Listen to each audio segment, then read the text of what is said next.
चलो, मैंने कल आप लोगों को पढ़ाया था, आप सबको पता होगा शायद। कल हम लोगों ने पढ़ लिया था कि किस मिरर में क्या क्या होता है, पोल क्या होता है और आपका सेंटर ऑफ कर्वेचर क्या होता है, रेडियस क्या होती है, ये सारी चीज़ें आप लोगों ने कल पढ़ ली थी। मैं अब आप लोगों को बता रहा था कि हम लोग इमेज फॉर्मेशन करते कैसे हैं। एक्चुअली इमेज फॉर्मेशन के लिए हम लोगों को कुछ रूल्स पता होना चाहिए, इमेज फॉर्मेशन कैसे होती है, ठीक है। तो इसके लिए हम लोगों को केवल और केवल 4 नियम अच्छे से आने चाहिए, और ये 4 नियम आप लोगों को परफेक्ट तरीके से अगर आते हैं तो हम इमेज फॉर्मेशन को आराम से कर सकते हैं। सबसे पहले मैं सिंपल सा मिरर की बात करूंगा, और वो मिरर है कॉनकेव। इसमें मैं आप लोगों को 4 रूल्स बता रहा हूँ, ध्यान से देखो अच्छे से। पहले कॉनकेव मिरर बना लो कोई। ये मैंने कॉनकेव मिरर बना लिया, दिखाई दे रहा है रेड कलर में? जहाँ दिखाई ना दे वहाँ बोल देना आपको।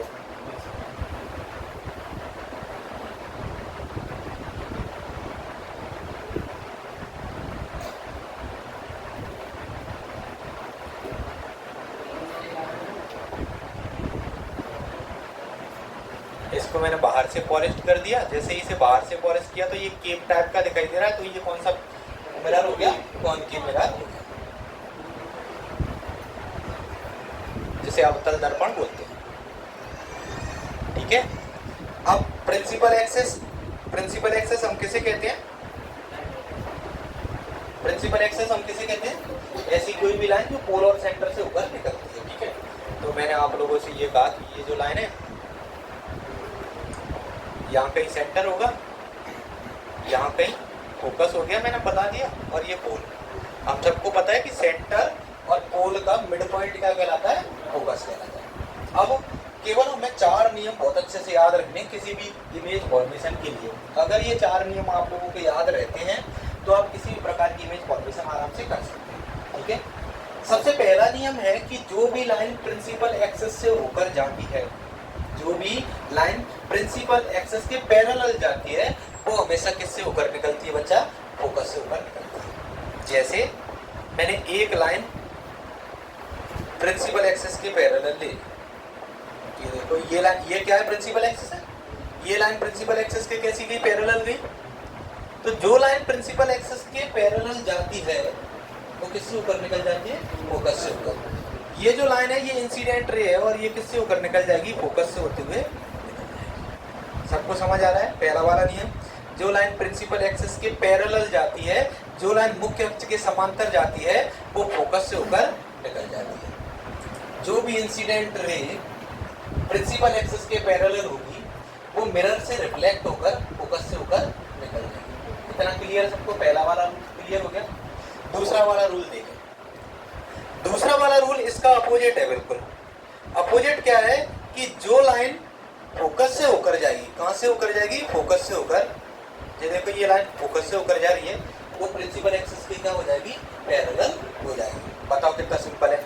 जो लाइन फोकस से होकर जाएगी वो प्रिंसिपल एक्सेस की क्या हो जाएगी बच्चा? पैरेलल हो जाएगी। ये भी क्लियर हो गया आपको? ये वाली जो लाइन है ये प्रिंसिपल एक्सेस के पैरेलल हो गई। क्यों? क्योंकि फोकस से होकर ये निकल रही थी। 2 नियम समझ आ गए। पहला वाला कौन सा था सर? पहला वाला तुम्हारा था ये, और दूसरा वाला तुम्हारा कौन सा था? ये किसको शो कर रहा है कि जो लाइन प्रिंसिपल एक्सेस के पैरेलल जाएगी वो फोकस से होकर निकल जाएगी, और जो लाइन फोकस से होकर जाएगी वो प्रिंसिपल एक्सेस के क्या हो जाएगी? पैरेलल। तीसरा वाला रूल और समझ लो बहुत अच्छे से। तीसरा वाला रूल क्या कहता है? तो तीसरा वाला रूल आपसे कहता है कि जो भी आपकी लाइन सेंटर से होकर जाएगी वो सेंटर पर ही क्या होती है? रिफ्लेक्ट होती है। जैसे मैंने कहा ये जो लाइन है ये सेंटर से होकर जा रही है, दिखाई दे रहा है सबको व्हाइट कलर की, तो सेंटर पर ये क्या हो जाएगी? रिफ्लेक्ट भी हो जाएगी। जैसे ये लाइन सेंटर से निकली है तो सेंटर पर भी क्या करेगी? ये रिफ्लेक्ट हो जाएगी। 3 नियम क्लियर हो गए। चौथा और मोस्ट इंपोर्टेंट नियम जो बहुत ज्यादा यूज करता है और यही हम लोगों को शो करता है, क्या शो करता है? लाइट का रिफ्लेक्शन। वो क्या होता है? जो जरा देखेंगे अच्छे से, ठीक है। मैंने कहा कि जो लाइन पोल से, देखो ये रही, जो लाइन पोल पर आकर टकराएगी वो उतना ही एंगल बनाती हो जितना एंगल उसने टकराते टाइम बनाया था, उतने ही एंगल वो जाते टाइम भी क्या करेगी? बनाएगी। और यही तुम लोगों को शो करता है, क्या शो करता है? Incident angle always equal of reflect angle. इसका मतलब है यहाँ जो रिफ्लेक्शन हो रहा है वो किसका हो रहा है, लाइट का रिफ्लेक्शन, ये शो करता है। तो 4 नियम थे। पहला नियम क्या कह रहा है कि जो लाइन प्रिंसिपल एक्सिस के पैरेलल जाएगी वो हमेशा कहां से होकर निकल जाएगी, फोकस से होकर। दूसरा वाला नियम क्या कह रहा है, जो लाइन तुम्हारी फोकस से होकर जाएगी वो प्रिंसिपल एक्सिस के कैसे हो जाएगी, पैरेलल। तीसरा वाला नियम क्या कह रहा है कि जो लाइन सेंटर से होकर जाएगी वो सेंटर पर ही रिफ्लेक्ट हो जाएगी। और चौथा वाला नियम क्या कह रहा है कि जिस एंगल से इंसिडेंट रे पोल पर आती है उसी एंगल से वो क्या हो जाती है, रिफ्लेक्ट भी हो जाती है। इतना क्लियर है? ये 4 नियम है। पहला मैं यहाँ चारों नियम अब सिंगल ही बना दे रहा हूँ, ध्यान से देखते जाओ। मैंने कहा कि ये एक कॉनकेव मिरर है, अवतल दर्पण है, ये इसका प्रिंसिपल एक्सिस है, सबको दिखाई दे रहा है। पहला वाला रूल कहता है कि जो लाइन प्रिंसिपल एक्सिस के पैरेलल आती है, ये आगे पैरेलल, वो किससे होकर निकल जाती है, फोकस से होकर निकल जाती है। यहाँ मैंने कह दिया ये हो गया फोकस, दैट्स बी क्लियर। तो इंसिडेंट रे आई और मिरर से टकरा कर किससे होकर निकल गई, फोकस से होकर निकल गई, ये पहला वाला रूल है। दूसरा वाला रूल आपका कहता है कि जो लाइन, दूसरे वाले रूल में, ये मैंने फिर से आप लोगों के सामने कॉनकेव मिरर बनाया है और ये प्रिंसिपल एक्सिस हो गया। दूसरा वाला रूल आपका कहता है कि जो लाइन फोकस से होकर जाएगी, माना कि यहाँ कोई फोकस है, इससे कोई लाइन होकर इस तरीके से जा रही है, ठीक है, इस लाइन को क्या बोलेंगे, इंसिडेंट रे बोलेंगे, क्योंकि ये कैसी फील हो रही है, आपतित किरण है, ठीक है। तो जो लाइन फोकस से होकर जाएगी वो प्रिंसिपल एक्सिस के पैरेलल, पैरेलल का मतलब होता है समांतर होना। तो यहाँ देखो ये क्या हो जाएगी, समांतर हो जाएगी। ये क्लियर है सबको? तो दूसरा वाला नियम आपका क्या कह रहा था कि जो लाइन फोकस से होकर जाती है वो प्रिंसिपल एक्सिस के क्या हो जाती है, पैरेलल। तीसरा वाला नियम आप लोगों से क्या कह रहा था कि ये मैंने क्या बनाया, अवतल दर्पण, और ये तुम्हारा प्रिंसिपल एक्सिस है और यहाँ मैंने कहीं सेंटर बना दिया। और ये तीसरा वाला रूल कहता है कि जो लाइन सेंटर से होकर जाती है वो सेंटर पर ही क्या हो जाती है, रिफ्लेक्ट हो जाती है। तो देखो ये सेंटर से होती हुई जा रही है और सेंटर पर ही क्या कर रही है, रिफ्लेक्ट।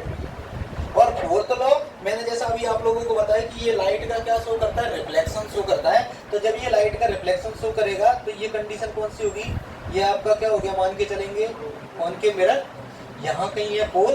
तो मैंने कहा कि इंसिडेंट रे जितना एंगल बनाते हुए आएगी उतनी एंगल बनाते हुए क्या कर जाएगी, निकल जाएगी। तो यहाँ पर जो हो रहा है ये क्या हो रहा है भैया, चौथा वाला रूल अप्लाई हो रहा है कि पोल वाली कंडीशन में यहाँ हम लोगों को क्या शो होता है, तो लाइट का रिफ्लेक्शन शो होता है। क्या होता है, लाइट का रिफ्लेक्शन शो, मतलब परावर्तन, प्रकाश का परावर्तन यहाँ होता है। ये 4 नियम सबको समझ आ गए? इन 4 नियमों को आराम से आप लोग नोट करते हैं, फिर आगे